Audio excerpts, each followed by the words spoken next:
Actually, I'm a little late on it. Yesterday was the first day of spring. Yesterday, March 19. Actually, by the time you see this, it'll be the day before yesterday. I was really curious why this year, March 19. We often think of the 20th or the 21st as the first day of any given season, but why March 19 in this case? So I looked into it. Through my research, I found out a couple of things, some fun facts about spring. So first and foremost, what does spring actually mean? It can have two definitions. So the astronomically defined spring, which has to do with the position of the Earth around the sun, and then the meteorologically defined spring, which actually has to do with the change in weather conditions. And apparently, the meteorological spring starts on the 1st of March because that's when the weather really starts to take a turn, and the astronomical spring begins somewhere around the 20th of March because of the position of the planet relative to the sun. But why it's the 19th this year apparently has to do with the fact that, and it's the 19th across the board, no matter the time zone in the Northern Hemisphere. And that's actually, it's actually the first time, this year is the first time in 124 years. So the last time we had a spring early on the 19th, no matter the time zone, was in 1896. Fun fact. And it primarily has to do with the fact that 1 year isn't 365 days exactly. As you all know, this year was a leap year. We had February 29, which we only have once every 4 years. And so that little added bit that we actually have each year ends up accounting for shifts in the date of the astronomical spring, as we call it. Pretty cool, eh? Today I am back at the Marais de la rivière aux cerises. All right, I said it right the first time. And so this place is 5 minutes away from where I live in Magog. It is beautiful and it's right close to everything. So I chose it today because I don't have a lot of time. So I just nipped on over and I'm taking myself a nice little nature walk today.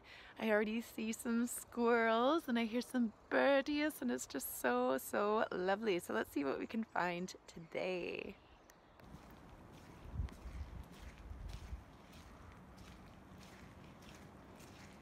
It's raining again, guys, but it's okay. I'm prepared. Last time I was in these woods, actually a couple of the last times I was in these woods, I saw a barred owl. It was so cool. And ever since, when I come and visit this park, I keep on the lookout for my little friend. Now, I may look extremely awkward as I'm walking, and that is because the trail is glare ice. Good thing I brought my trusty crampons. Speaking of equipment,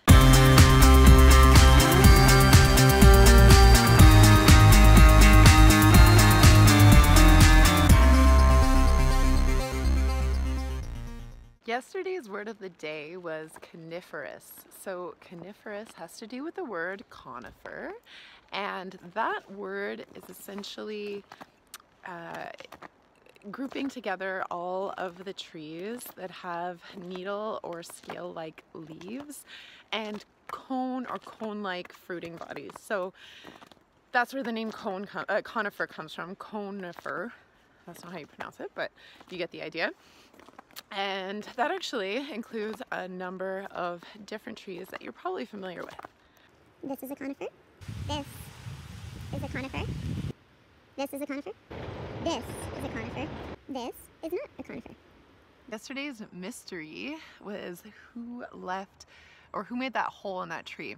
And if you remember, I spotted it only because I saw this pile of fresh wood chips on the ground. And so that's exactly what caught my eye in this case as well, here at Marais de la rivière aux cerises. And it's just a little baby hole. It's getting started. And if you haven't had the time to research, the little guy that, well, he's not so little guy, that leaves this behind, that in search of food, is none other than the pileated woodpecker. Have you seen one of those guys before? They are really cool. They've got basically a red mohawk. The males have a red mustache, the females keep it a nice modest black, and they're about the size of a crow. They're really, really big woodpeckers, and they're really fun to see. So keep an eye out for them. They have a really fun call, like a cackle almost. Ooh, look at it. Hey. I don't know if I caught that. It was a chickadee coming to say hi. Pileated woodpecker, they bore these really big holes in search of insects, and what kind of helps me remember who left behind which hole in a tree, as far as, because there are different kinds of woodpeckers, I think these big holes are obviously left behind by a big bird, and in this case it's the biggest of the woodpeckers, and it's the pileated.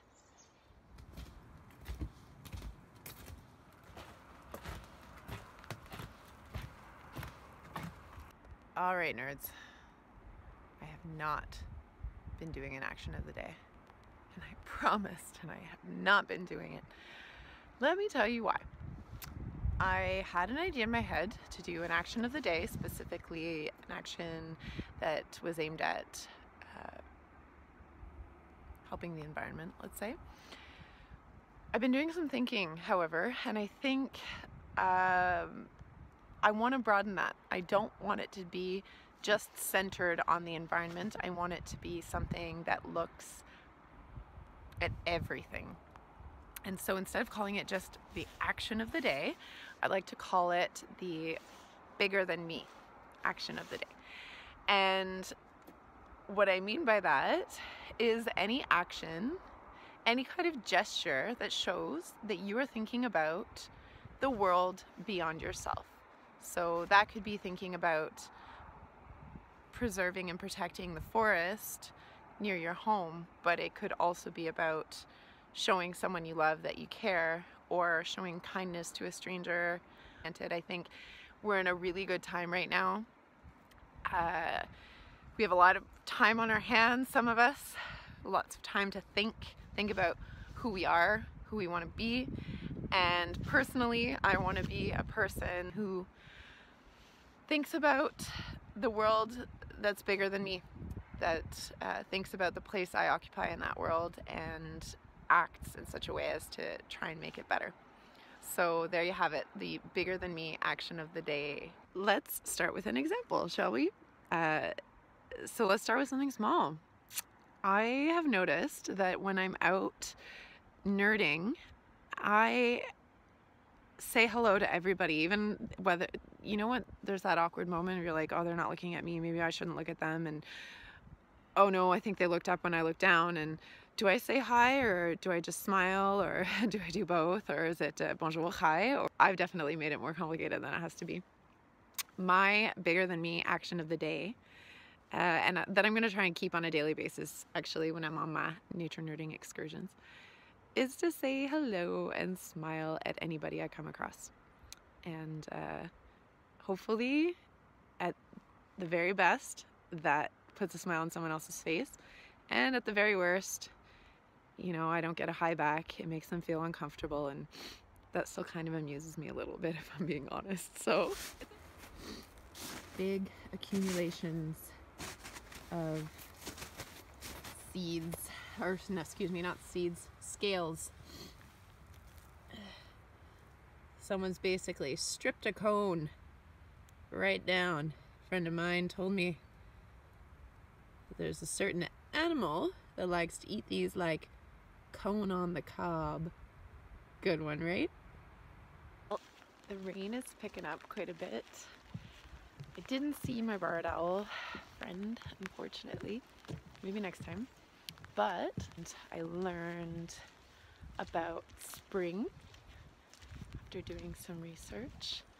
Found some cool things to nerd out on with you guys. So all in all, I think today was a success.